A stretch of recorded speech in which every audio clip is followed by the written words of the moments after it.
Hello বন্ধুরা, me and mom চ্যানেলে তোমাদের প্রত্যেককে স্বাগত। আমি শর্মিষ্ঠা আজ তোমাদের সামনে আর একটা নতুন ব্লগ নিয়ে এসেছি।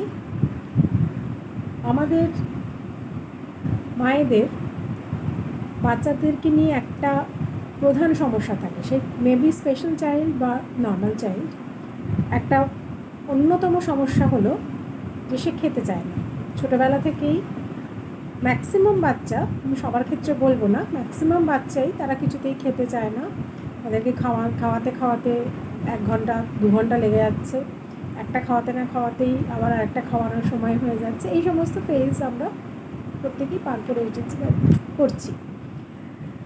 তো এই যে একটা এরকমও কিছু সমস্যা আছে যে খিদে পেলে সে বলছে না যে খাবো, কিন্তু তার অ্যাটিটিউডসের মাধ্যমে সে বোঝানোর চেষ্টা করছে যে সে খাবো। মানে সে ফিল করতে পারছে না যে সে যে হাংরি, কিন্তু অ্যাটিটিউডসে, অর্থাৎ কখনো খুব বিরক্ত হচ্ছে, কোনো কাজ করতে দিলে করছে না, জেদ করছে, বেশি লাফাচ্ছে ঝাপাচ্ছে, ঘ্যান করে যাচ্ছে, কোনো একটা বিষয় নিয়ে রিপিটেটিভলি বলে যাচ্ছে। ধরো এই ধরনের জিনিস আমরা লক্ষ্য করি বাচ্চাদের মধ্যে। তো তখন আমাদের মায়েদের নিজেদেরই বুঝে নিতে হয় যে নিশ্চয়ই ওর খিদে পেয়েছে। বাচ্চা ফিল করে না বা বলতে পারে না যে তার খিদে পেয়েছে। একটা বয়সের পর এটা ঠিক হয়ে যায়, কিন্তু অনেকের এটা অনেক দিন পর্যন্ত চলে, মানে 8-10 বছর পর্যন্তও হয়তো চলছে। তো সেক্ষেত্রে সেটা খুব প্রবলেম হয়ে যায় মায়েদের পক্ষে বোঝা, কারণ স্কুলে যাচ্ছে, স্কুলের টিফিনটাও সে খাচ্ছে না ঠিক করে, কিন্তু তার খিদে পেয়েছে। তো এই যে সমস্যাগুলো, এগুলোকে কীভাবে ঠিক করা যায়, এটা তো একদিনে ঠিক করা যাবে না। এছাড়া স্পেশালি এবেলদের ক্ষেত্রে এই ব্যাপারটা আরও সিভিয়ার, কারণ তাদের তো এমনি তাদের ল্যাঙ্গুয়েজ থাকে না, অনেকের ক্ষেত্রে স্পিচই থাকে না। নন ভার্বাল যারা হয় তারা তো বলতেও পারে না যে কী প্রবলেম, ভার্বালও যারা হয় তাদের ঠিকমতো ল্যাঙ্গুয়েজ থাকে না যে কীভাবে বলবো। এর ফলে তাদের এক্সপ্রেশনটা আরও কম থাকে। মায়েরা অনেক সময় ধৈর্য হারিয়ে তাদেরকে বকে মেরে আমরা চেষ্টা করি সেই ব্যাপারটাকে, নিজেদেরও একটা বিরক্ত তৈরি হয়। তো এই পুরো ব্যাপারটাই যদি আমরা একটা অ্যাসেসমেন্টের মাধ্যমে বা একটা ট্রেনিংয়ের মাধ্যমে করি, আমার মনে হয় জিনিসটা ঠিক হতে পারে। তো এই পুরো ব্যাপারটার জন্য কয়েকটা জিনিস খুব ইম্পর্ট্যান্ট।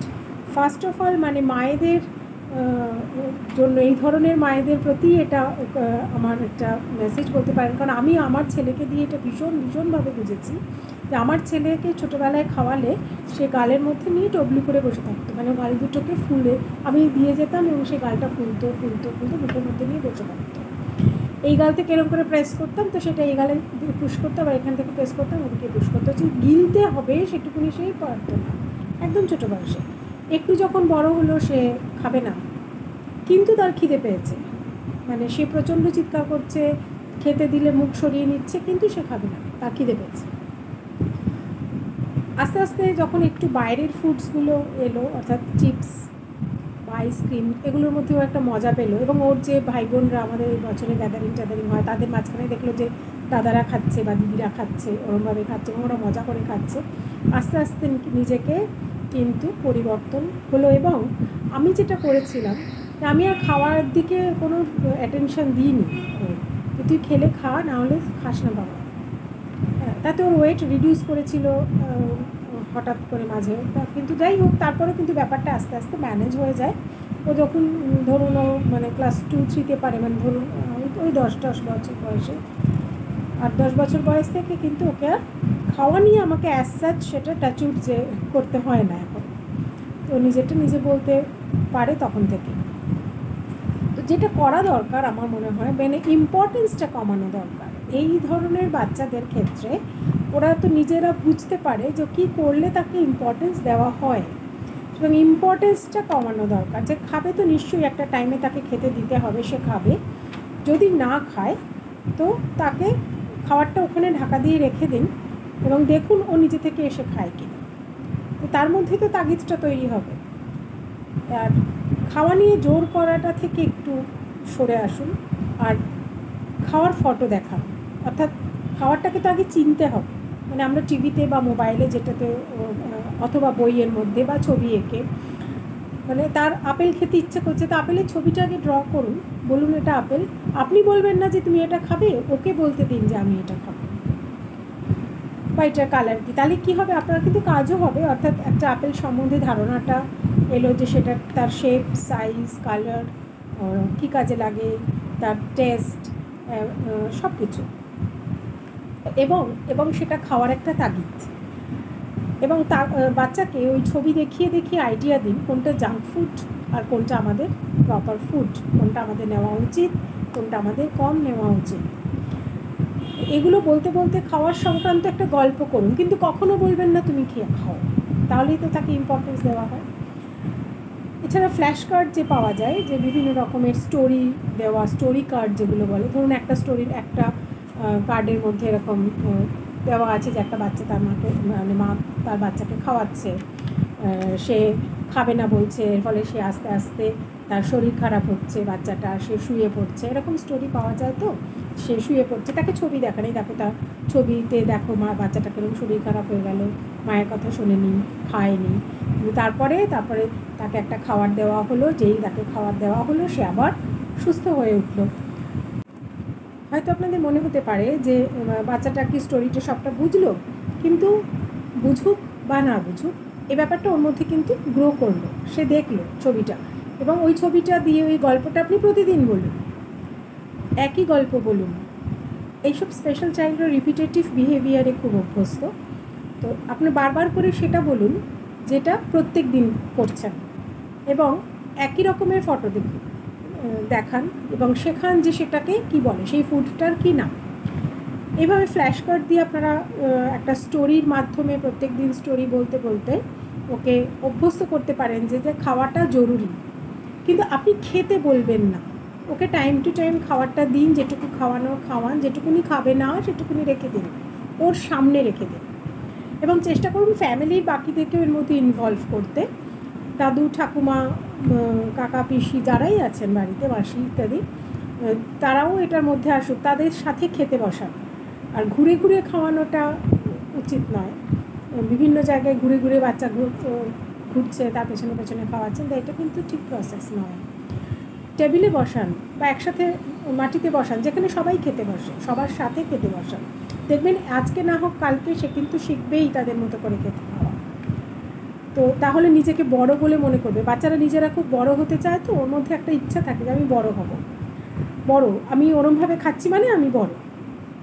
তো সেই ব্যাপারটা ওর মধ্যে গ্রো করানোর চেষ্টা করুন, জোর করবেন না, কারণ আমরা তো বড়দেরও জোর করি না, তাহলে ওকেও জোর করবেন না যে না খেতেই হবে, তাহলে ওরও জেদ শুরু হবে, সেটা থেকে ও আর বলবে না। আর যে সমস্ত এই স্পেশাল চাইল্ড বাচ্চারা যাদের কাছে ল্যাঙ্গুয়েজটাই নেই, অর্থাৎ কী বলবে, খিদে পেলে কী বলতে হয় তাই তো সে জানে না, এবং তখন তার এক্সপ্রেশন হয় কান্না, হাত পা ছুটে কাঁদছে, না জিনিস ভাঙছে, একটা অ্যাগ্রেসিভ বিহেভিয়ার তৈরি হয়। তো সেই জায়গাটাকে বন্ধ করার জন্য ওকে ফার্স্টে প্রত্যেক দিন বাচ্চাটিকে একই সময়, ধরুন বিকেলবেলা ওর খিদে পেয়েছে, ও বুঝতে পারছে না, ও চিৎকার চেঁচামেচি করছে, আপনারও মনে হচ্ছে যে একটু বিরক্তিকর, একই সময় এরকম করছে, তো আপনি ওকে প্রত্যেক দিন যা দেন সেটাই দিলেন, সেটা না দিয়ে যেটা ও ভালোবাসে, ধরুন ও চাউমিন ভালোবাসে, আপনি ওকে চাউমিন দেননি, আপনি ওকে দুধ কর্নফ্লেক্স দিয়েছেন, প্রত্যেক দিন তাই দেন, তাই দিয়েছেন, তো সেটা না দিয়ে যদি আপনি চাউমিন করে দেন, একটুখানি চাউমিন দিন, শেখান এটা চাউমিন, এবং ওকে সেন্টেন্সটা বলতে বলুন যে এটা চাউমিন, আমি চাউমিন খাবো, প্রতিদিন বলবে, সপ্তাহে 7টা দিন আপনি ওই চাউমিনই দিন এবং বলান যে আমি চাউমিন খাবো। হয়তো চাউমিন সে পুরোটা খেলো না, অল্প খেলো, তার 1 ঘন্টা পরে আপনি আবার আপনার যেটা প্রোটোকল অনুযায়ী দিচ্ছেন, যে দুধ কর্নফ্লেক্স দিচ্ছেন বা যেটা আপনি দিয়ে থাকেন প্রত্যেক দিন, সেটা আবার দিন। যদি বলে না এটা খাবো না, তখন কম্পেয়ার করান যে তাহলে এটা খাবি না এটা খাবি, ওকে বলতে বলুন যে কোনটা খাবে। অথবা আরেকটু লিক্রেটিভ যে লজেন্স বা চিপস, ওগুলো দিন। ওকে ফার্স্টে আমাদের অ্যাক্টিভ করতে হবে এই জায়গাটাতে, তার জন্য যে জাঙ্ক ফুড যদি একটা দুটো আমাদেরকে প্রমোট করতে হয়, করতে হবে, যতক্ষণ না ও বলছে। এই যে মেথডটা, মানে একটার পর একটা লোভটা দেখানো, যেটা দিয়ে ওর ভেতর থেকে আসবে, এবং ও না বললে আপনি খাবারটা দেবেন না, আপনি ও যেই বললো সঙ্গে সঙ্গে ওকে রিভার্ট করুন, ওকে বলুন যে বা তুমি তো এই তো সুন্দর বলেছো, কালকে বলবে নিশ্চয়ই, বলতে পারবে তো, বা বাবা বাড়িতে এলে বাবাকে বলে শোনাবে। এই যে ব্যাপারগুলো ওকে বলুন যে তুমি একটা দারুণ কাজ করেছো, তুমি আজকে বলেছো যে মা আমায় খেতে দাও, মা তুমি আমায় খেতে দেবে, বা আমি চাউমিন খাবো আমায় করে দাও। এত বড় সেন্টেন্স তো বলতে পারবে না, সেইটুকুই বলবে মা চাউমিন, বা আমি চাউমিন খাবো, বা মা আমায় খেতে দাও। এবং এটা প্রতিদিন বলা, এভাবে যদি 7 দিন বলান, ও চাউমিন বা কর্নফ্লেক্সের সাথে ও কিন্তু অ্যাকাস্টমড হয়ে গেল, এবং ও এটা মনে করলো যে এটা একটা প্র্যাকটিস, যে এই সময় বিকেলবেলায় সন্ধ্যে 7টা বাজে আমাকে এখন এই চাউমিনটা দেখতে হবে এবং খেতে হবে এবং এই কথাটা বলতে হবে। তো এই যে প্র্যাকটিসটা তৈরি হলো, এবং আপনারা যত ওকে রিওয়ার্ডটা দেবেন, যে ওকে যত অ্যাপ্রিসিয়েট করবেন, ও কিন্তু তত বেশি চার্জড হয়ে যাবে। এবং অন্য খাবার যখন তার পরের দিন দেবেন, ও নিজে সেটাই তখন বলবে, যে হয়তো তার পরের দিন একটা সুন্দর বিস্কুট দিয়েছেন, ও বলবে আমি বিস্কিট খাবো। ল্যাঙ্গুয়েজটা আপনাকে দিয়ে দিতে হবে ফার্স্ট দিন, তারপর তো তুমি নিজেই বলবে। তবে এই পুরো ঘটনাটা এই নয় যে আজকে বললাম কালকে হয়ে গেল, না, প্রত্যেকটা জিনিসকে আমাদেরকে তো অনেক অনেক ধৈর্য রাখতে হবে। ইনফ্যাক্ট আমার ছেলে তো ধরুন, সে ওর প্রায় 20 বছর বয়স, তো এই 20টা বছর জার্নিতে সে ছোটোবেলা থেকে ওকে যে সময় ধরে অভ্যেস করানো হয়েছে, যে এখন দুপুরবেলা 12টা থেকে 1টা এই সময় তুমি চানে যাবে, স্টিল 1টা বাজে ও চানে যায়, ওকে বলতে হয় না। ঠিক দুপুর 2টোর সময় টেবিলে, লাঞ্চ টেবিলেও বসে পড়ে, এবং টিভি দেখতে দেখতে খাবে না, মোবাইল দেখতে দেখতে খাবে না। ও যদি আগে টিভিও দেখে তো সেই টিভিটাও বন্ধ করে দেয়। তো দিজ আর অল প্র্যাকটিস। আগে যেটা ছিল যে প্রত্যেক দিন তুমি ডাল করোনি কেন, আলু ভাজা করোনি কেন, তো আমি এখন সেই জায়গাগুলোকে একটু পাল্টে পাল্টে দেওয়ার চেষ্টা করছি, না প্রত্যেক দিন একদিন একরকম খাও, এবং টাইমটাও 2টোর জায়গায় কোনো দিনও 2:15, কোনো দিনও 2:30, কারণ বাইরে গেলে তো চেঞ্জ হচ্ছে। ও কিন্তু বিরক্ত শুরু করে, 2টো বেজে গেলে আমি খেতে দিলে না। তো এই যে একটা ব্যাপার এদের থাকেই। সন্ধেবেলা 7টা মানে সেখানে হয় ডিম পাউরুটি খাচ্ছি বা কর্নফ্লেক্স খাচ্ছি, অন্য কিছু যদি আমি দিতে যাই, ধরো একটু চিড়ের পোলাও খায় না বাবু, না আমি ডিম পাউরুটি খাবো।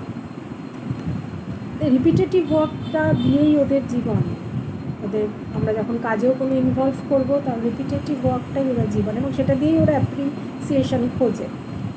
তো আমাদের চেষ্টা করতে হবে সেইটাকেই মূলধন করার, সেটাকে দিয়েই আমাদের ক্যাপিটাল করে এগিয়ে যেতে হবে। আপনারা এটা চেষ্টা করুন, একই জিনিস প্রত্যেক দিন দিয়ে, এবং ও যেটুকু খায় সেটাকে অ্যাপ্রিসিয়েট করে। যখনই দেখছেন যে হয়তো বাকিটা খাচ্ছে না, অ্যাপ্রিসিয়েট করুন, বা তুমি এতটা খেয়েছো, ভেরি গুড, তোমাকে এটা খেতে হবে না, যদিও আপনি জানেন যে ওই খাওয়াটা ওর দরকার, কিন্তু ওর থেকে ওটা অমিট করুন। তাহলে কিন্তু ওর আপনার ওপরে ভরসা বাড়বে, এবং দেখবেন 2 দিন পরে ও নিজেই বলবে যে আমি বাকিটা খাবো। করে দেখুন।